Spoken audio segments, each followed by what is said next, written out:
Alrighty then, it's time for a Heimerdinger game, so raise your dongers straight into the air. Voice check 1. I also gotta make one thing very clear with these voice checks.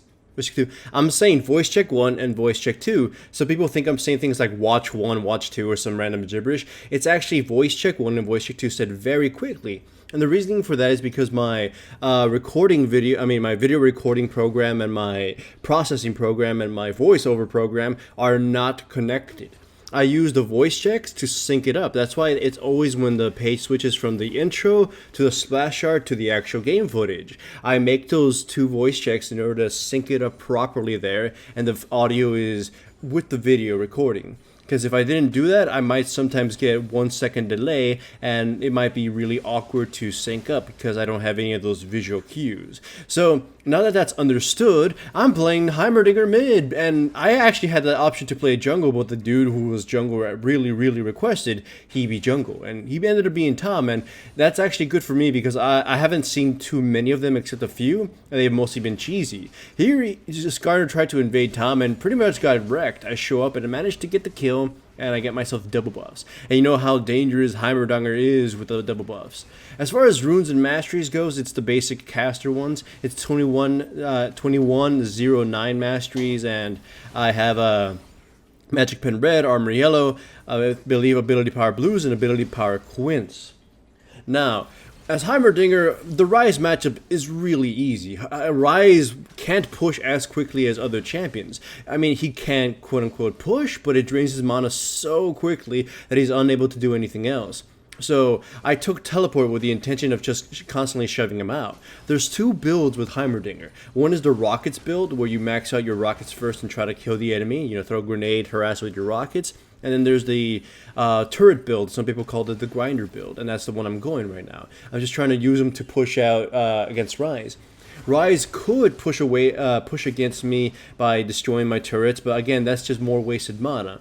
I'm forcing him to guzzle through his resources. As you can see, he's had to go back already, I believe, twice. He has this Tear of the Goddess, but it's still not enough to hold me back. Sure, I'm also low on resources, but my turrets are going to apply constant pressure to the minion waves. And as soon as my teleport comes up, or as soon as I have to go back, I go back no problem whatsoever.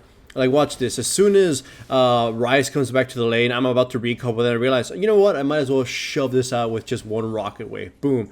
Shove that. Now, Ryze, if he doesn't want to miss CS, he's got to burn his ultimate. He's got to burn all his abilities just to shove it right back again. And once more, I go back into the lane. I have even more resources, and it's just getting really aggravating for the Ryze, I bet. Heimerdinger is an interesting champion in pretty much any meta in that he doesn't follow the rules of champion design. He's always been a problematic champion to balance, because if he's ever allowed to be good, he's going to be a problem because he's going to just siege the game. He's going to create this very stagnant meta. But otherwise, he's just kind of... He's been in this kind of limbo right now. He's not the best mage. He's not the best champion either, but he can win games just because what he does is so painfully aggravating to deal with for certain champions. Some champions like LeBlanc or Ryze and a lot of top laners just can't shove him out of the lane. He just locks it down and pressures you and forces you to miss CS, so he can win against you by sheer attrition, and his attrition, it varies more than other champions' attrition. His attrition is like, he slowly creeps onto you and starts destroying you. It's just nothing you can do. You just slowly see him destroy you.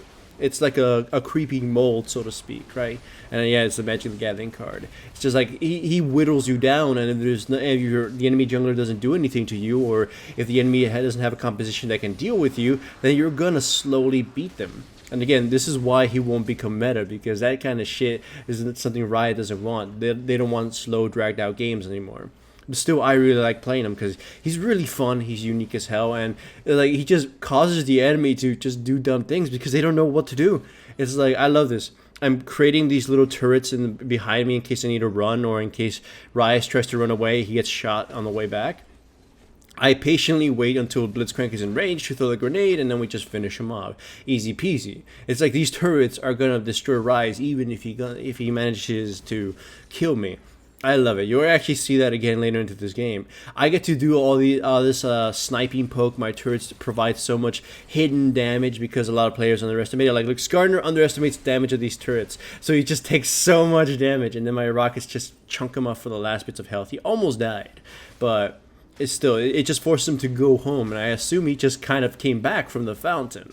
So I steal his red, go about my day, and it's just this constant presence that I have. They need to take care of me, but there's nothing they can really do, because as Heimerdinger, you're safe. You have so much range. They can't outpush you. A good Heimerdinger who manages their resources well can possibly keep at bay a team of moderate pushers, at least 3 of them.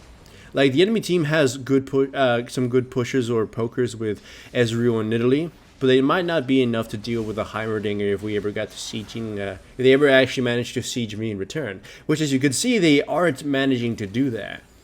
We're shoving at their second tower, and again, there's not much they can do. If they try to fight us, I'll just pop in my ultimate turret and destroy the shit out of them, or pop in my grenade and stun them. Now, here's one thing. You saw me use the grenade earlier, you know, my ultimate brain thingy. Actually, watch this. I actually recorded this poorly because you don't get to see the context of this fight, so you're gonna see this scene twice.